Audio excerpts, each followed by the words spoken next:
Hare Krishna, Krishna Krishna, Hare Hare, Hare Rama, Rama Rama, Hare Hare। हरे कृष्णा जी। तो हम लोगों ने बहुत बार भक्त ध्रुव की कथा सुनी होगी, पर जैसा कि हम अपने सारे कार्यक्रम में करते हैं, एक तो कथा होती है जिसमें हमें बहुत सारी बातें के पीछे जो सिद्धांत है वो हमें पता चलता है। जब हम कथा के पीछे का जो सिद्धांत है उसको समझने का प्रयत्न करते हैं, तो कथा आरंभ करते हैं। यह कथा आती है श्रीमद् भागवतम के चौथे स्कंद में और अध्याय 4 से लेकर 12 तक है। ध्रुव की कथा आप समझ सकते हैं, ये बिल्कुल ऐसी कथा है जो हम सब के लिए समान रूप से लागू होता है। ध्रुव एक सामान्य बालक से बहुत ही असामान्य स्थिति तक कैसे पहुंचे उसकी कथा है, और हमारा भी जीवन मुख्यतः बहुत ही सामान्य व्यक्ति हैं, तो हमारे सामान्य कार्यक्रम से कैसे हम असामान्य व्यक्तित्व की तरफ जा सकते हैं। ये ऐसे बालक की कथा है जो कोई अगर अपमान करता है तो बहुत ठेस लगती है।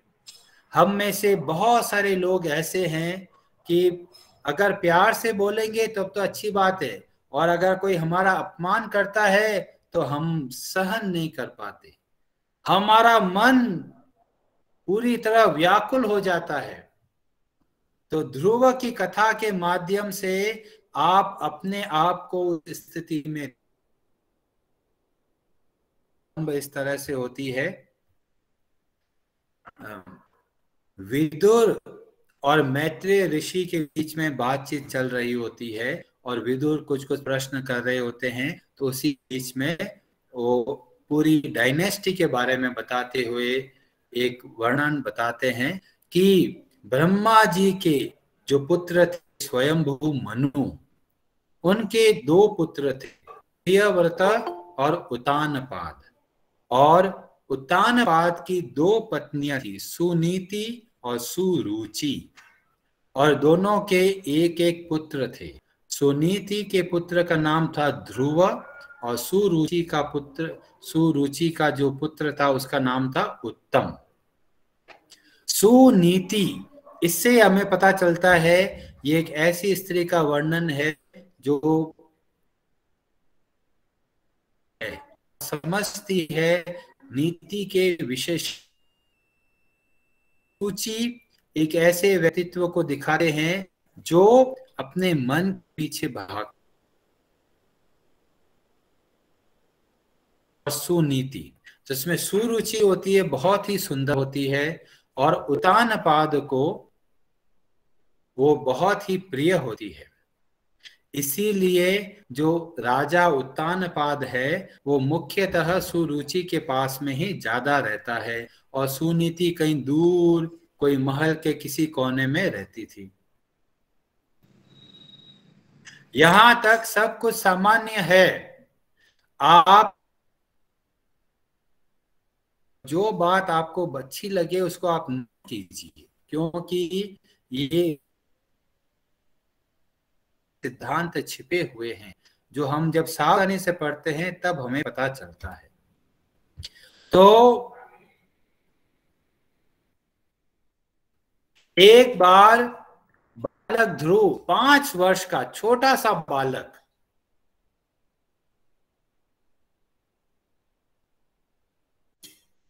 आता है अपने पिता की गोद में बैठने के लिए। वहां पर जो उतानपाद की गोद में पहले से ही जो प्रिय पत्नी है सुरुचि, उसका जो पुत्र है वह उसकी गोद में बैठा था, और ध्रुव भी 5 साल का छोटा बालक है, वह भी आता है और बैठने का प्रयत्न करता है। हरे कृष्णा जी, आवाज में डिस्टरबेंस है तो मैं 1 मिनट चेक करता हूँ हमारा नेटवर्क अच्छा है। नेटवर्क हाँ जी, प्रभु जी आवाज क्लियर है।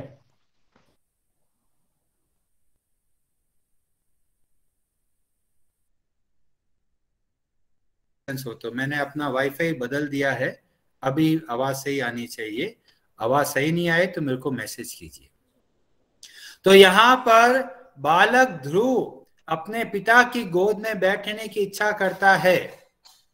इतने में ही उसकी सौतेली माँ सुरुचि वो आके बोलती है कि तुम इस योग्य नहीं हो कि अपने पिता की गोद में बैठ सको, क्योंकि तुम मेरे पुत्र नहीं हो।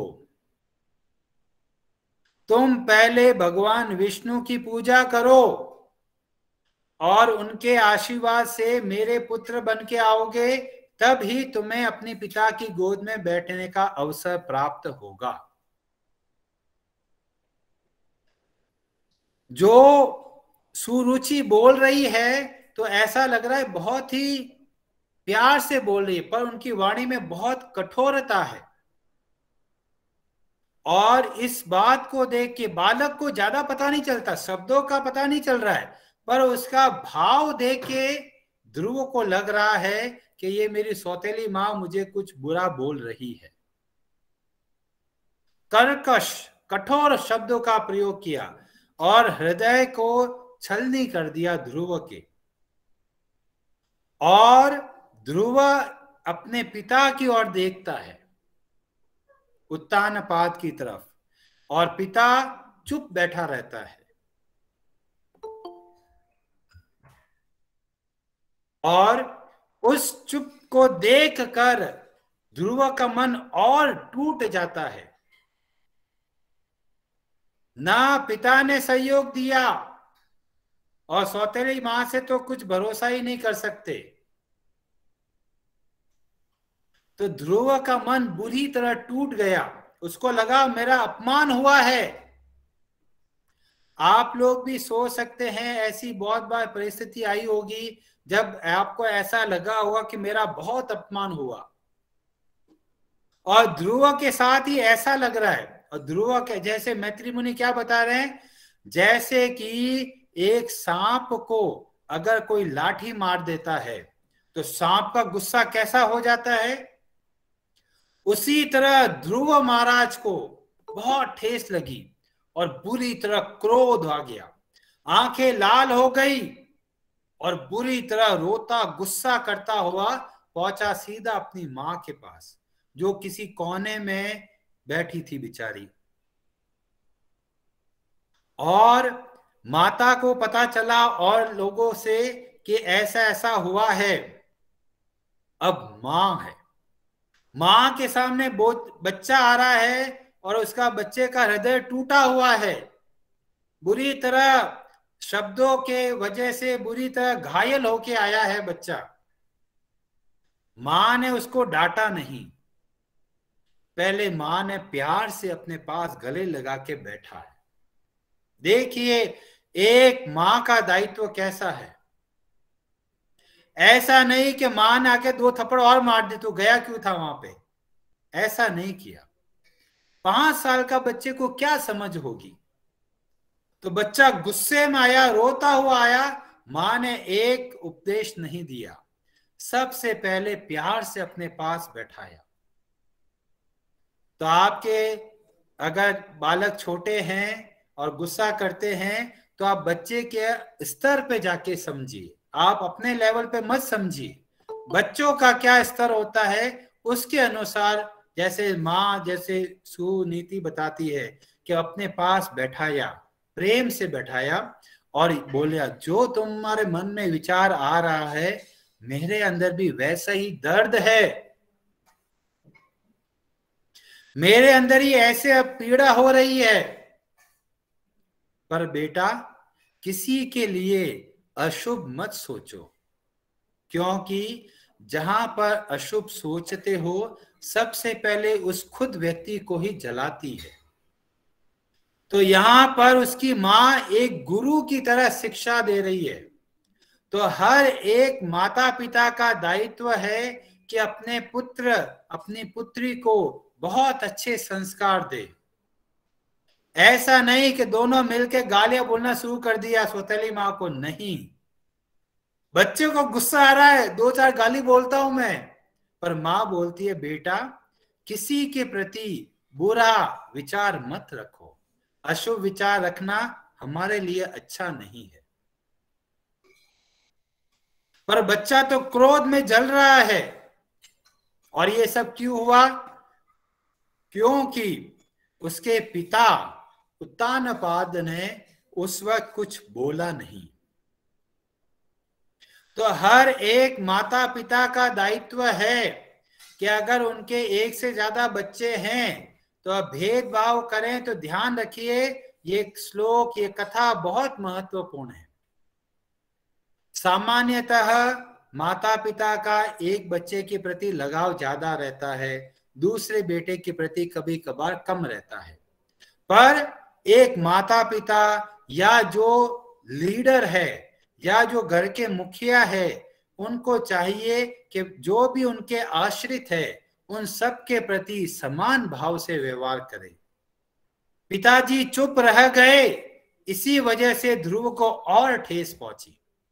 तो अगर आप एक नेतृत्व वाले परिस्थिति में है जहां आप लीडर हैं और आप जो गलत हो रहा है उसको नहीं बोलते तो आप और ज्यादा दुख पहुंचाते हैं। सही समय पे बोलना बहुत आवश्यक है, ऐसा नहीं चुप रहना। कई बार चुप रहना बहुत खतरनाक होता है। जैसा कि यहाँ पर राजा को दिख रहा है कि सौतेली माँ बुरा व्यवहार कर रही है, पर फिर भी पिता ने कुछ बोला नहीं।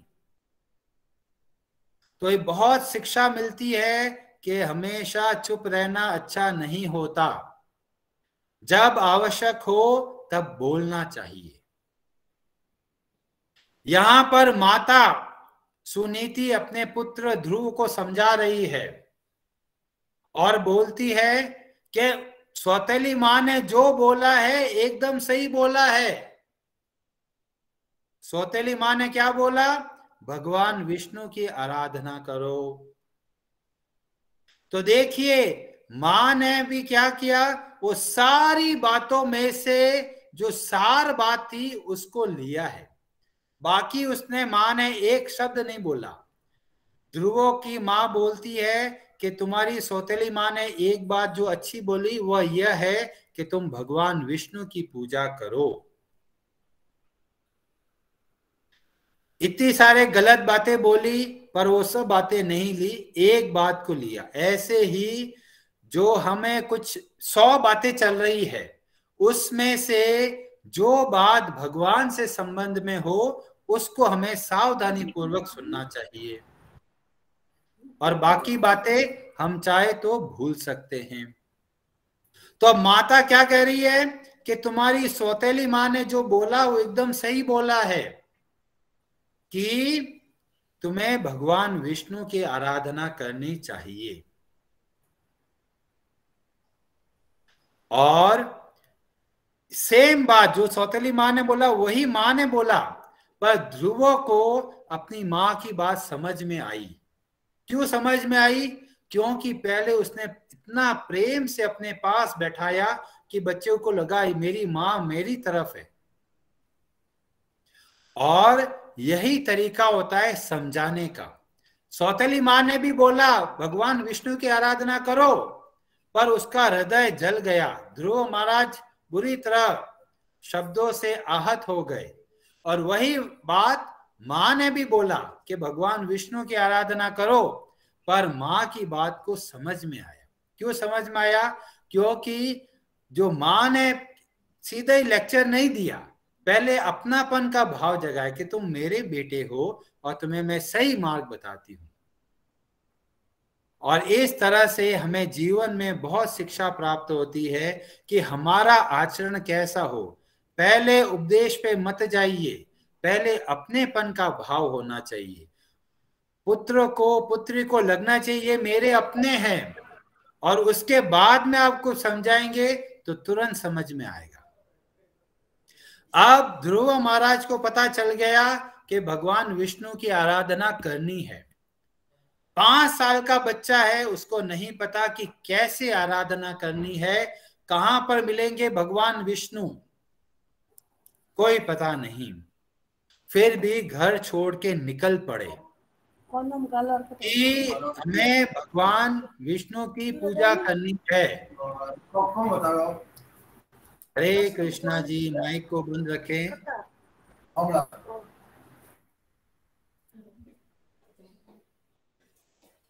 हाँ, तो घर छोड़ के निकले हैं ध्रुव महाराज, बालक ध्रुव, और पहुंच गए जंगल में। चारों तरफ सूना अंधकार, भयानक जानवरों की आवाज आ रही है।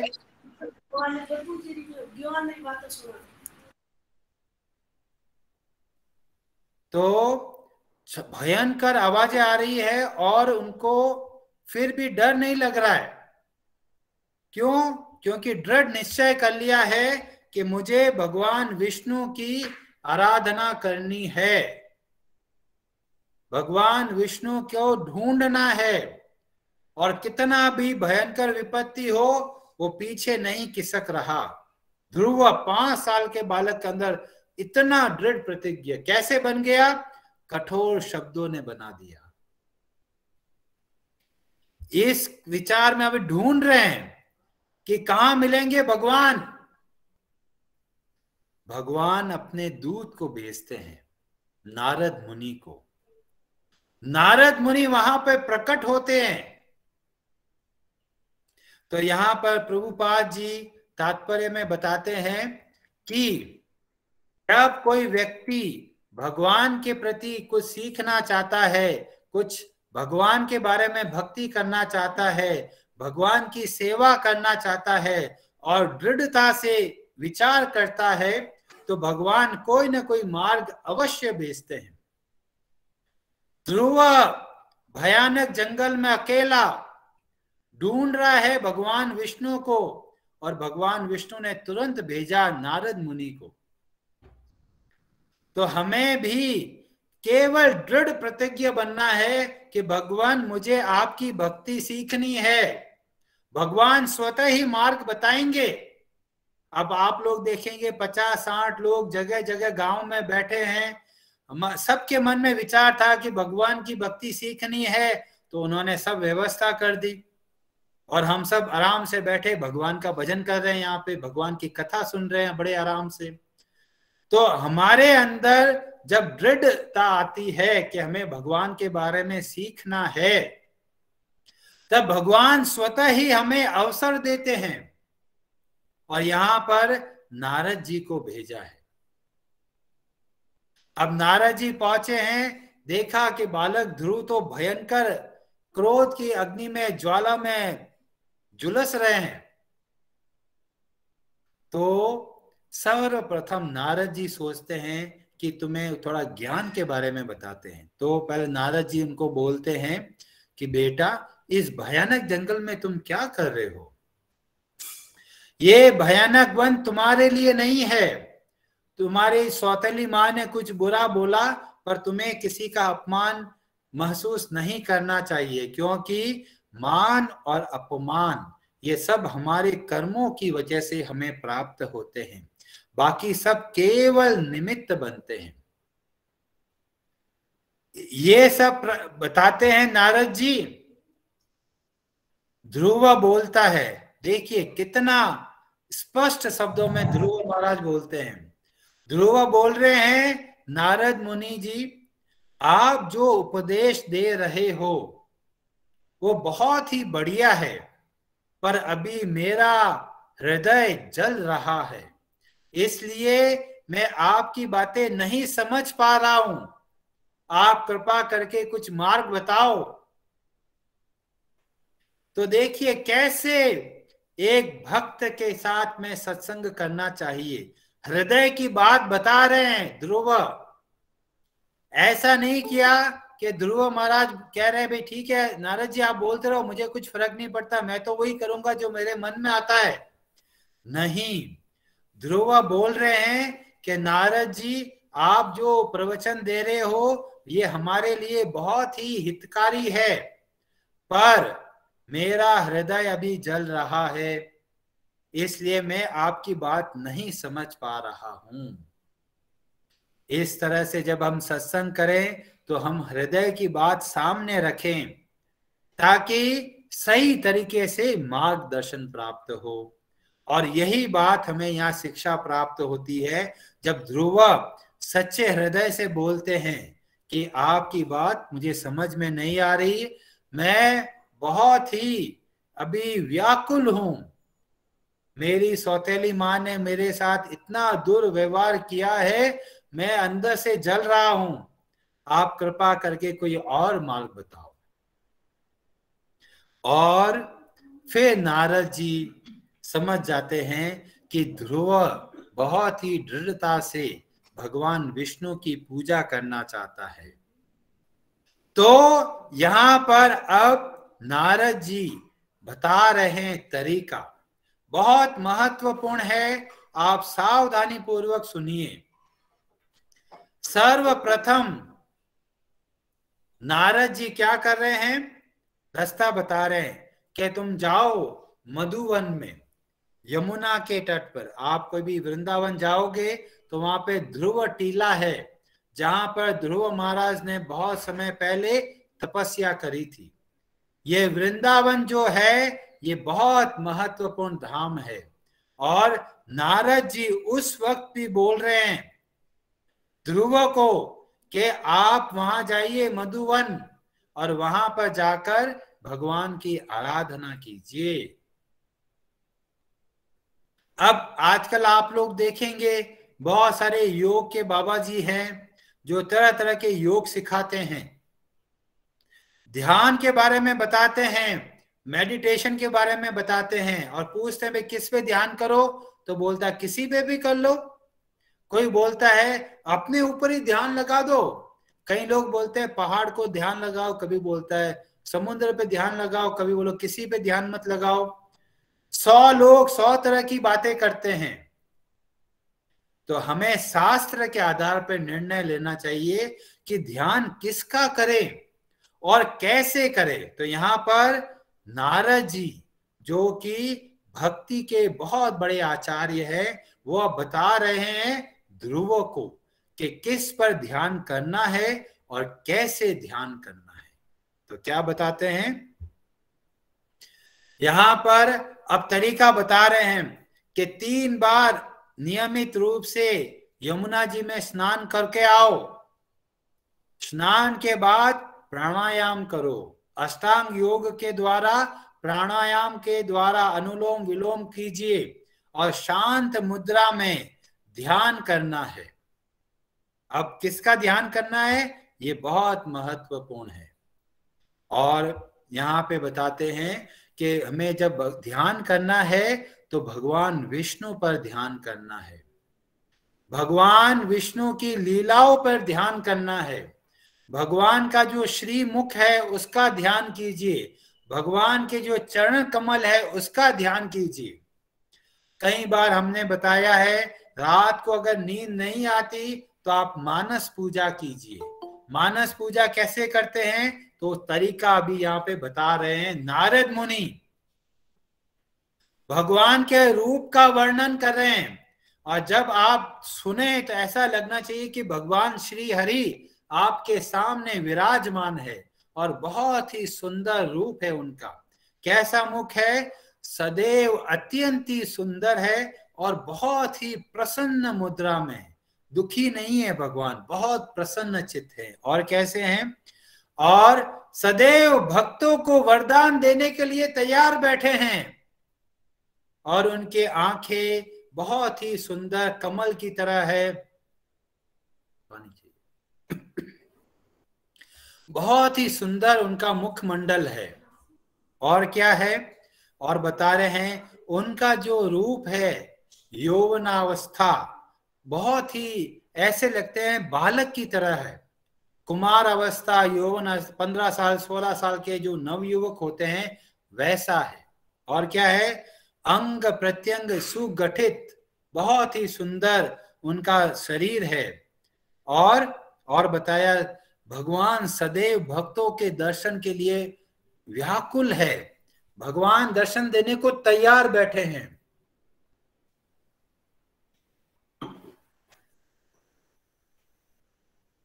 और भगवान दया के सागर है, देखिए नारद जी बड़े आराम से एक एक करके बता रहे हैं। भगवान के वक्ष स्थल पर श्री वत्स का चिन्ह है, कौस्तुभ मणि है, मुकुट धारण कर रखा है, चतुर्भुज है, शंख चक्र और गदा हाथ में है, पद्म कमल हाथ में है, और कैसा वर्ण है? श्याम वर्ण है, और बहुत सुंदर वैजंती माला पहने हुए हैं। तो इस तरीके से भगवान का पूरा शरीर बहुत ही दिव्य आभूषणों से युक्त है। कौस्तुभ मणि धारण है, पीतांबर वस्त्र है, धोती उनके पीले वस्त्र की तरह है। तो जब हमें ध्यान करना है तो भगवान विष्णु पर ध्यान कीजिए, भगवान कृष्ण पे ध्यान कीजिए, भगवान नरसिम्हा देव, भगवान वामन देव, भगवान श्री राम, इन पे रूप के ध्यान कीजिए, उनकी लीलाओं पर ध्यान कीजिए। तो यह है ध्यान की विधि जो नारद जी बता रहे हैं। और फिर क्या बताया? और फिर बताते हैं कि फिर एक मंत्र बताते हैं कि इस मंत्र का जाप अगर कोई सावधानी पूर्वक करता है 7 रात नियमित रूप से, तो उनको सिद्ध पुरुष देखने लगते हैं। बहुत ही शक्तिशाली मंत्र का वर्णन यहाँ पर नारद मुनि कर रहे हैं। और क्या बताते हैं मंत्र?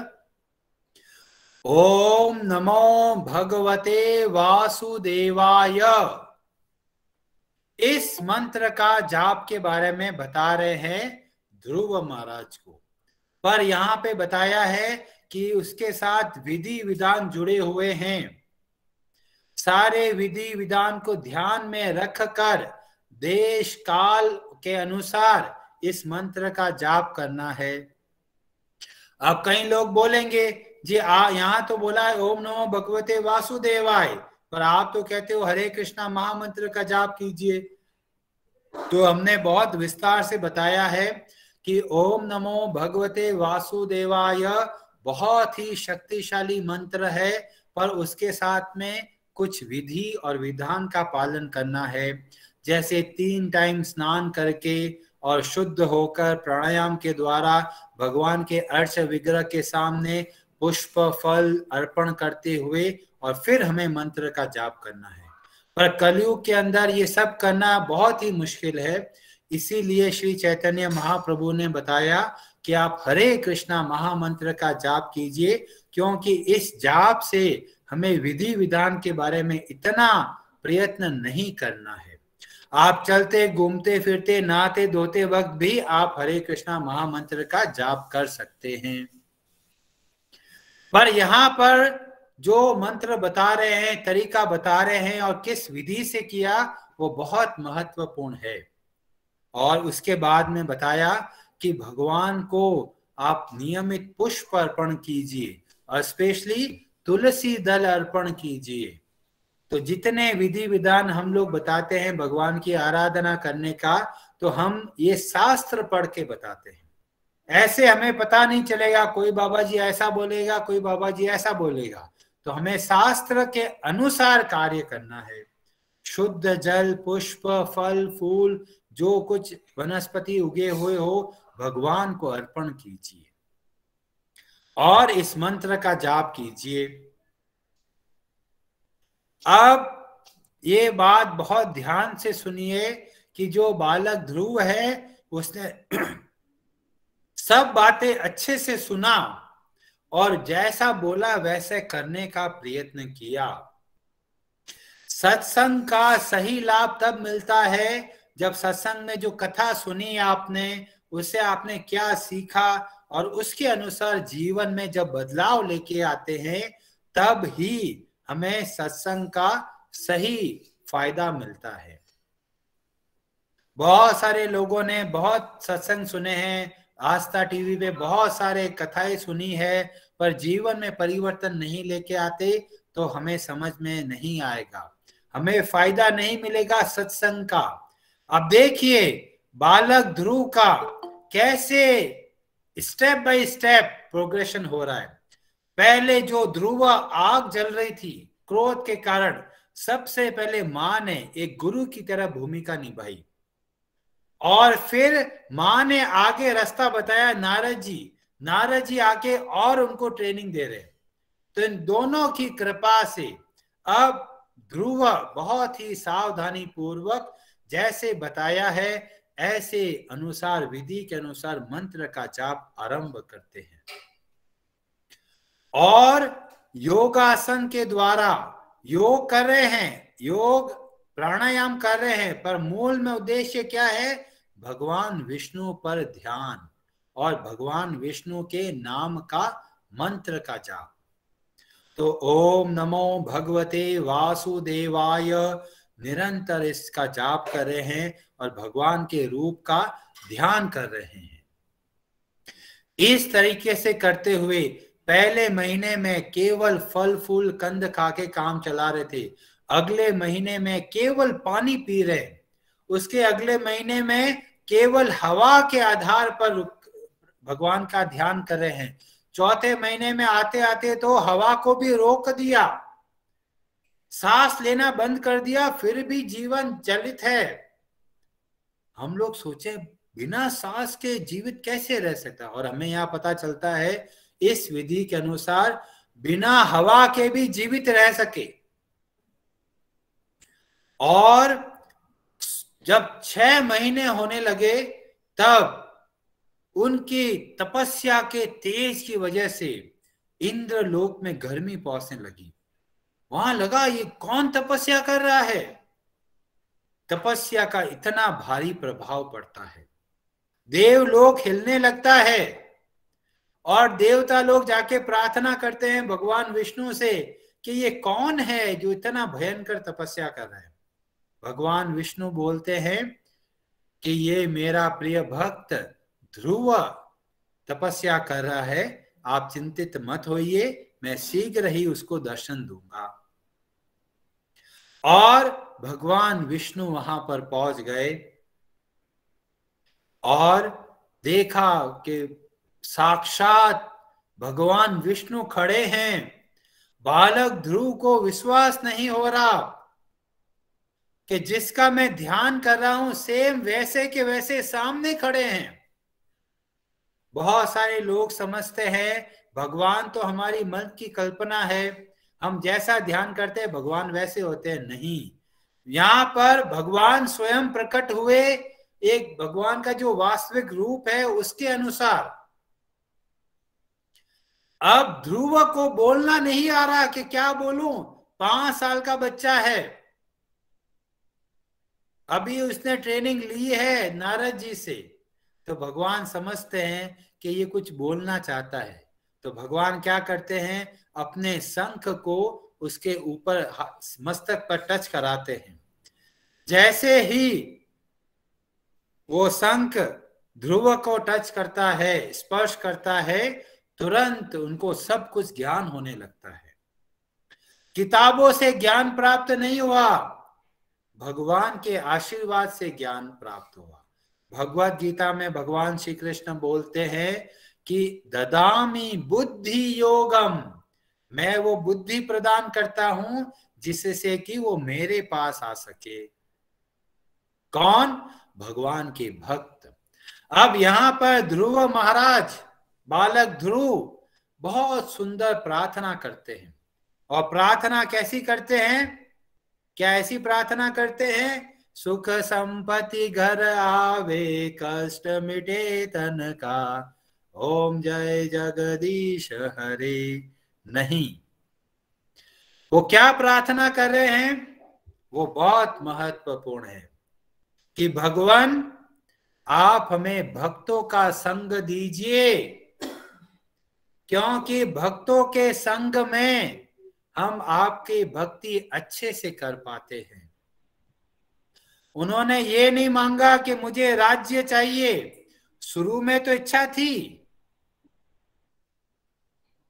पर जब भगवान के दर्शन किए तो सब इच्छा छोड़ के, भाई भगवान एक ही प्रार्थना है कि हमें आप अपने भक्तों का संग देते रहिए। ये कौन प्रार्थना कर रहा है? ध्रुव, और भगवान विष्णु के सामने खड़े होकर। तो जब हम भगवान से प्रार्थना करें तो कैसे होनी चाहिए? हमें इस तरीके से प्रार्थना करनी है। क्या प्रार्थना करें कि हे भगवान, हमें आप अपने भक्तों का संग प्रदान कीजिए। और भगवान बड़े प्रेम से बोलते हैं कि जो तुम्हारे मन में विचार था उसको मैं अवश्य पूरा करूंगा। मैं तुम्हें एक ऐसा राज्य प्रदान करूंगा जो कि शाश्वत है, ध्रुव लोक के नाम से जाना जाएगा।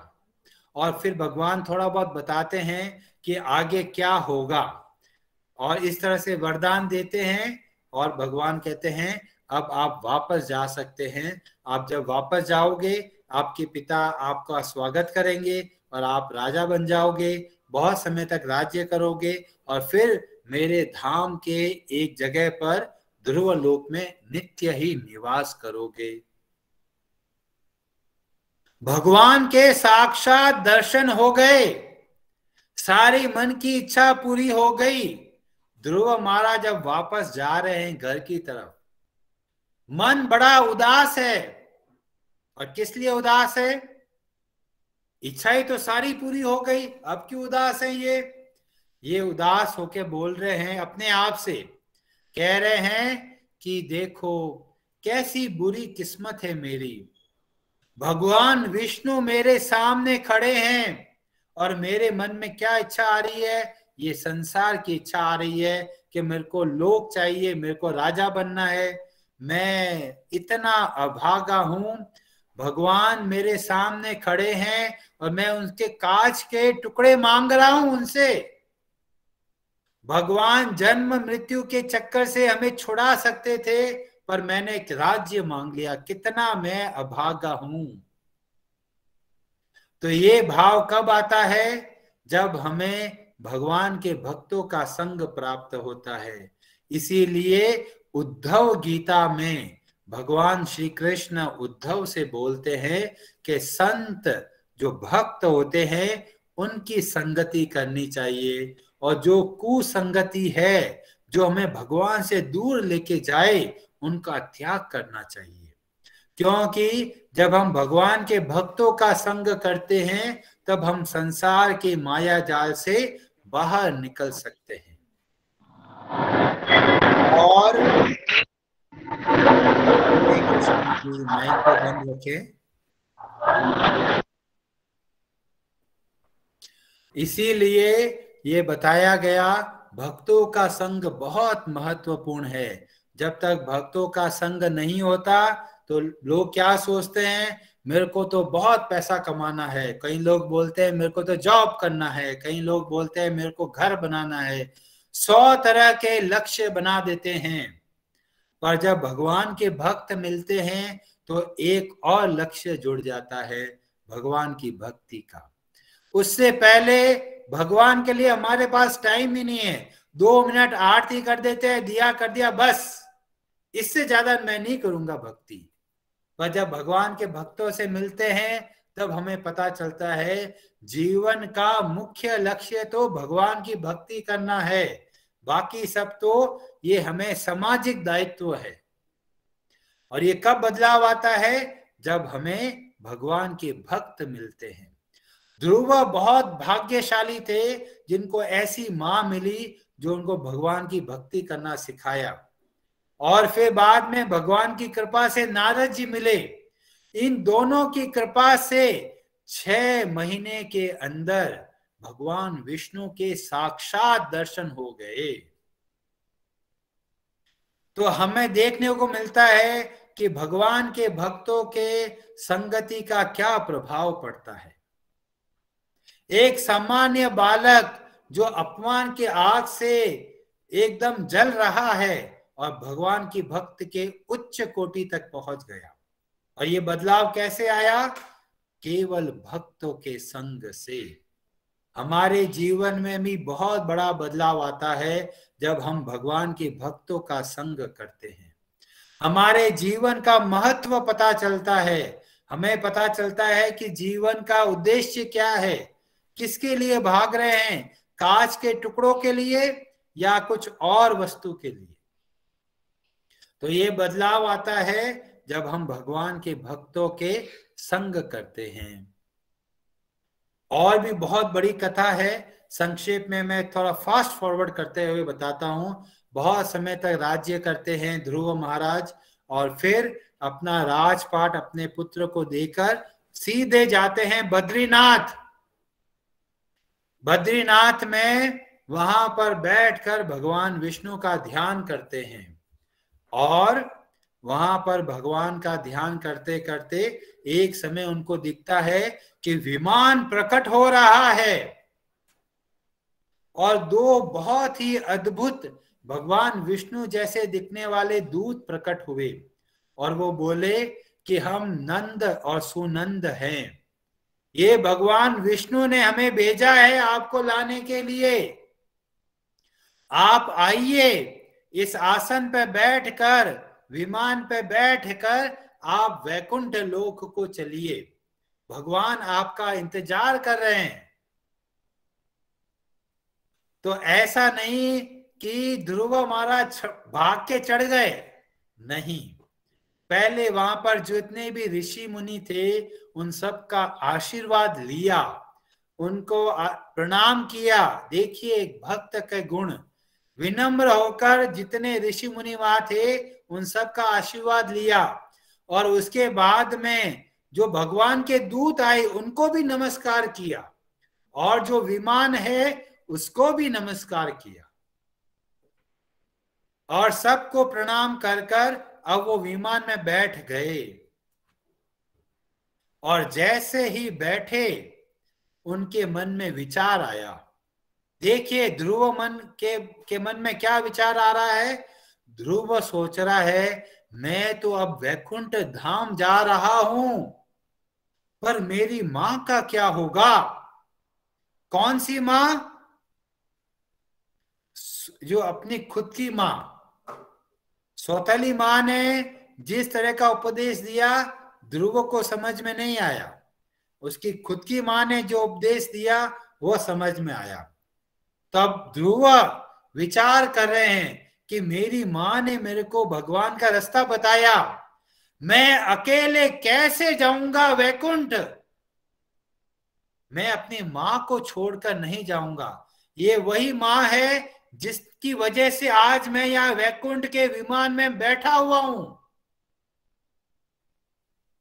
भगवान के दूत नंद और सुनंद बोलते हैं कि आपके विचार हम समझ सकते हैं, और इसीलिए भगवान ने आपकी माता के लिए भी वैकुंठ का विमान भेजा है।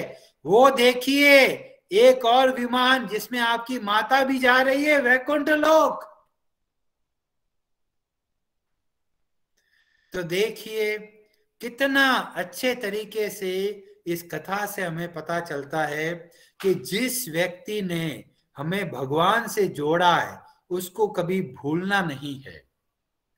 ध्रुव महाराज याद कर रहे, वो ये नहीं सोचा अरे ये तो माँ हो गई अब क्या काम किया, हमें तो भगवान विष्णु मिल गए, नहीं, वो याद कर रहे हैं कि ये वो माँ है जिसने मेरे को भगवान की भक्ति का मार्ग बताया, और इसीलिए उनको मैं नहीं भूल सकता। ऐसे ही हमारे जीवन में बहुत लोगों ने हमें भगवान के बारे में बताया, तो जिन्होंने भी आपको भगवान की भक्ति करना सिखाया, जिन्होंने भी आपको मार्ग बताया कि किस तरह से भक्ति करनी है, उन सब के प्रति हमारा मन में कृतज्ञता का भाव होना चाहिए, ग्रैटिट्यूड होना चाहिए कि इनके आशीर्वाद की वजह से हम कुछ भक्ति कर पा रहे हैं।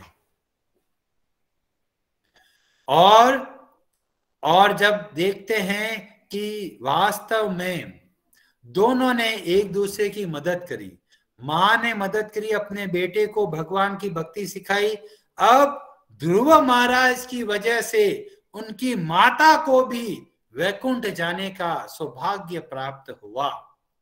माता ने कुछ तीव्र तपस्या नहीं करी है, माता तो अभी भी अपने पति के साथ में जो वहां पर जो महल में थी वहां पर ही है, पर ध्रुव की भक्ति के वजह से उनके मार्ग में जो उनके शिक्षा गुरु हुए उन सबको भगवान के धाम का अवसर प्राप्त हुआ।